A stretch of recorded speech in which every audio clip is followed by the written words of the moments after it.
almost everything I have in my house is free. Like, put your phone number and add your email, because if you lose access to your account, or if you ever need to log in a new place, it would send the code to your phone number, and obviously you cannot access it. When people invite you to parties here, they will not foot the bills. Or when somebody invites you to lunch, I'm saying this so that you do not fall into any problem. You're inviting me to your birthday party and they're expecting me to pay the bills.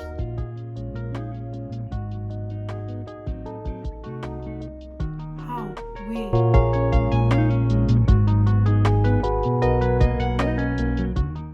Hi everyone, me again. So today on this video, I'm going to be talking about some things that I feel are really important for whoever is just coming to the US newly, especially as a student, to know, because I learned the hard way and I made these mistakes so you don't make them.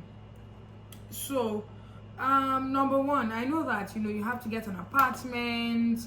You are trying to make sure you get somewhere here, and honestly, a lot of people here are not very, very helpful in the way that for me, I was talking to some people that I assumed that, since you're from my country now, you'll be able to, at least even if you just host me for like 2 days while I find something, or even not even host me, right?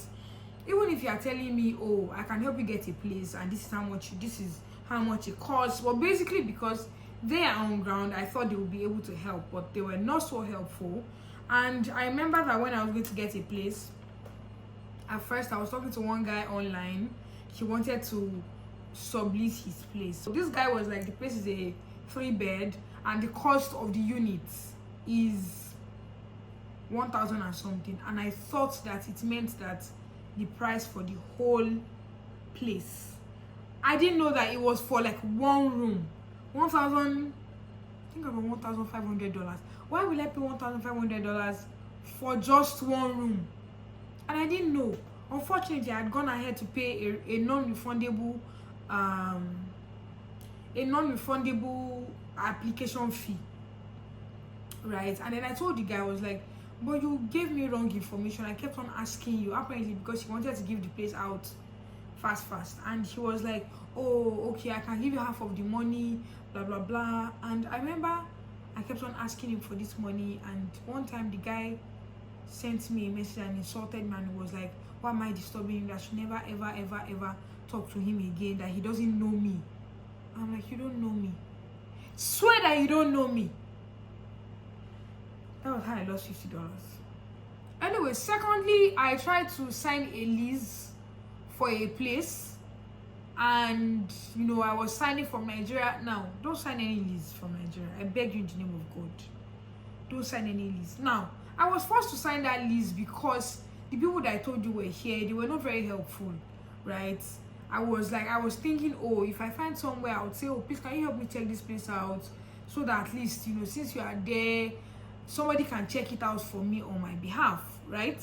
And they know better, what to look for, what the distance was. Like, I didn't realize that you can actually put the address of the place on Google Map and put the address of your school or where you're going to have your classes to see what the distance is between places. I did not know, so I had no idea. I would keep on trying to ask people here. They were not responding well, and so I had signed the lease from here, but the lease didn't start until August 18th, and I came to the US July 18th. So I had to find somewhere temporary, where I was lucky to find somewhere online temporarily, where I stayed. But now the red flags that came up with that accommodation was the fact that they were saying that when you move in August 18th, you have to pay the rent for the whole month. Even though you moved in at the middle of the month, you have to pay the whole rent, and each rent for each room. In the beginning, when we were talking, they said it was $900, and it was fully furnished and everything. And I didn't realize that it was quite easy to get furniture here, because there was always going to be lots of giveaway and free things. I'll come back to that later. I didn't know it was going to be easy to get furniture. I thought it was going to be very hard, so I just stuck with, you know, a place that was fully furnished. You didn't have to pay any bills and things like that, even though it was still very expensive. I wouldn't lie, because I didn't realize that until later on. And when I got there, when I got to the US, and they kept on saying, oh, the rent is due on the 18th for the whole place, and I was like, this doesn't make any sense to me. And the worst part is they kept on sending addendums, like, oh, because they were like, oh, you have to get a guarantor. And I sent a guarantor's name to them. They were like, oh, we refuse your guarantor. So because we're refusing your guarantor, you have to pay extra money for like guarantor fee every month. And I'm like, that doesn't make any sense. And they also added some other, they kept on adding stuff, which, so the money was climbing, was increasing 1,000 and something. I think it was $1,100 at some point. And I was like, no, I can't do this. Like, this is not making any sense. Somebody told me that, you know what, just go and meet student legal. So that's like the student legal services are basically for like students. If you have any legal issues, if you want them, basically the best advice, one of the things that I would advise people is that if you have a student legal department, every school has it. Before you sign any lease, go and meet them, book an appointment, let them review the lease with you and let you know. They can see things that you don't see, because in this Indiana where I am, apparently the landlords have upper hand above tenants. So they always purposely do things that will make you fall into their hands, where you have to break a lease or they do something and then you cannot stay. They would eventually just win, right?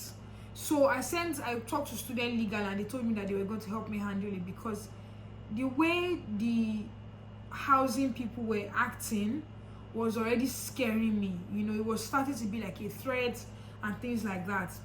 And student legal was like, oh, it's fine, like, don't worry, we'll handle it for you. If they send you any message, tell them that we are representing you. So anywho, my school lawyers were able to handle it. If you have any issues, before you rent a place, please don't sign any lease from Nigeria or from your country. I beg you. If you cannot find somebody in the US to help you arrange those things, to find a temporary place for you, when you get in, you will find a lot of people. In fact, there's so many vacancies that you see, many vacant apartments that you see that will be available for moving. Okay, the only thing that may be there is that, oh, you may not get a cheap place. But if you can reach out to like people that you feel like they're trusted people that are here, like from your country, here in the US already, maybe not just from your country alone, right?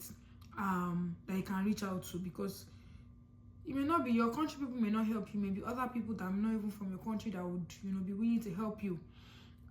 So please be very mindful of that. Secondly, if you're going to book a shuttle or anything, please make sure you book it or find somebody here that can book it for you and have the details. Because when I got here, the shuttle that I was trying to book, because I obviously didn't have any card to be able to book those things, I called them and they were like, oh, it's fine, like when the shuttle comes, they will pick you up and then you can pay, I think maybe with transfer or cash or something. And then the shuttle came, the driver was very racist and the driver refused to pick me up, picked up a white girl instead and left me crying in the airport. I had to, like, a friend had to help me book an Uber to my house, which was way more expensive than the shuttle should have been $25, and the Uber I booked was around $100. So if you can also find somebody to come and pick you, is best. That's the best thing to do. You can find somebody that you can arrange with, you know, maybe from group chats, you know, in the US here, someone that can come and pick you. Perfect for you. What else? You don't need to worry about furnishing your house, because when I got here, there were a lot of charity giveaways that I was a beneficiary of, especially for new international students. They would give you, in fact, clothes. Like, there's usually like a very big thing where you can come and get clothes.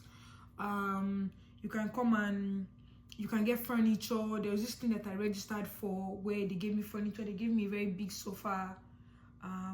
Okay, no, a friend gave me a sofa, very big one. The furniture people gave me an armchair. They gave me vacuum, and they gave me, I think, a table or something. Basically 3 things. But almost everything I have in my house is free. I got most of it free. Even the table that I'm in front of right now. In fact, I saw it in front of the temporary apartment complex where I stayed, and there was a note on it saying that you can have this. So don't worry about furnishing. You'll get most of what you need for free. Even clothes, you'll get for free. Clothes, shoes, you'll get it for free. Very new stuff, in fact. When you get your phone, you're trying to get your phone plan. If you can join somebody's family plan, it will be cheaper and save you a lot of money. Immediately you enter the US, make sure you get your phone number, because you can't do anything without it. Get your phone number, register for your SSN. In my own case, my school organized like a trip to the SSN office for us, so you may need to ask about that, so that it will be easy, because the SSN office basically cleared out a particular day for us to come and do it, international students. So you can ask about that, but make sure you do your SSN on time, get your phone number, get a bank account. Also, yes, before you leave Nigeria, don't forget to, so you know when you do two-factor authentication for your accounts, for a lot of people, it's two-factor authentication is you put your password and then it sends you a text message or an email. Now, before you leave Nigeria, put your email as a second option instead of your phone number. Like, put your phone number, then add your email, because if you lose access to your account, or if you ever need to log in a new place, it would send the code to your phone number, and obviously you cannot access it. So make sure you change your two-factor authentication setting on your social media accounts, on any emails you have, so that you are adding your email, so that when you get here and the thing is asking you to prove that you are the one, and it sends you an OTP, one-time PIN, you can easily access it. Then when you get here and get a new phone number, add it to the account so that they can send you an email or phone number. Basically, you have many options. Do not forget, because I've had people lose their accounts because they only had their phone numbers as their alternate method of login. So please don't forget that. That is very important. Then yes, you get a lot of free stuff. Yes, something that it's important for you to know is that when people invite you to parties here, they will not foot the bills. Or when somebody invites you to lunch, I'm saying this so that you do not fall into any problem. When people invite you to birthday parties, ask them, are you paying for it, or am I expected to pay? Because I remember attending a birthday party here and the person was like, oh, but you're going to pay your own bills. I was like, wow. You're inviting me to your birthday party and they're expecting me to pay the bills. I mean, because in Nigeria, when you invite people to your birthday party, you're footing everything, you are hosting people, right? But apparently, it's a very different thing here. In fact, very recently, somebody invited me to a games hangout, paintballing for their birthday. And they were like, oh, are you interested in coming? I was like, oh, yes, fine. Why not? And they were like, I was like, oh, is there anything I need to know? They were like, oh, just wear, outfits, something. Only for 2 days after, the person sends me a bill and is like, oh, your bill is $45. How? Where?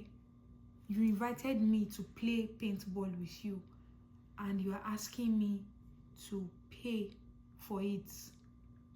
Anyways, I didn't pay because, unfortunately, the day after the paintballing thing, I had acute chest pain and I had to go to the emergency room, of which I had to spend a whole lot of money, and the person was just like, oh, it's fine, you don't have to pay it. Well, anyways, just be prepared. People don't do things for free in this place. And also, tips. Everything you buy here, when you go and eat, it is like very compulsory. Like, the entitlement to getting tips is very loud in this country. So be prepared for that. You pay. Some places they will say, okay, 10%. Some places the minimum is 20%. In fact, other places, some places you don't have to put it. They'll just, okay. But other places, they'll put it compulsorily in your bill, 20%. And there's nothing you can do about it. You have to pay it. So keep that in mind. Also, everything is taxed. So when I came in, and I had some form of financial, even though I was fully funded, I had some form of financial difficulties because I had to move houses, because the person I wanted to stay with from Nigeria, that I had planned to, turned out to be a very horrible person, and there was threat to my life, and I had to move. So I had to move to a place where if you don't find a roommate, you have to pay for the whole place. So that was a big problem, and I had to reach out to like my international office and ask them for, somebody told me I could apply for hardship allowance, and they gave me, but I did not realize that these things are also taxed. So I asked for the exact money amount I needed, only for, at the end of the month, for the school to send me that you're owing tax of $200 and something. And I'm like, how? Where? And I didn't realize until I complained to them, and they were like, oh, you collected this, that, and then it's taxed. So everything is taxed. Even when they give you a gift, your school gives you hardship allowance or something, everything is taxed. So every time you are calculating, even when you want to collect travel grants from your school, that, oh, grants to travel, it is going to be taxed. So add the calculation for the taxing in it, because sometimes they'll remove the tax before they give you the money. Other times they'll give you the money and collect the tax from you afterwards. So be very careful about these things. Don't forget. Phone plan, join others. You can get free stuff. Everything is taxed. That's what all I can think of right now. And then, as much as possible, try to make new friends here. I know it was hard when I got here, but I have this. I was able to like make these amazing friends that they're also Nigerian, and we do a lot of hangouts. We hang out with each other. We spend time in each other's houses. We cook, have games nights, and things like that. See, you're going to need it, because you will be lonely. Oh, you'll be lonely. Let's not lie. You'll be lonely. So, as much as possible, please try to make friends. Genuine friends, and be very careful. I mean, that's just all I can say. I mean, those are the things that I felt like mistakes I made. And then don't be afraid to ask for help. If you need anything, if there's a group chat or something, ask people for information. If you don't ask, you will never know. If you don't ask, you will never know. In fact, the most of the things I've been able to get here were because I used to ask people, oh, I need this thing, I need that thing, how can I get it? Even when I was going to move houses, like, it was basically for free, because I just asked people like, oh, please, I need help for this. How can I get help? People to help me move stuff, people to help me transport things, and that was it. So yes, that's all I can think of right now. I hope this really helps you. Yes, thank you very much. Bye.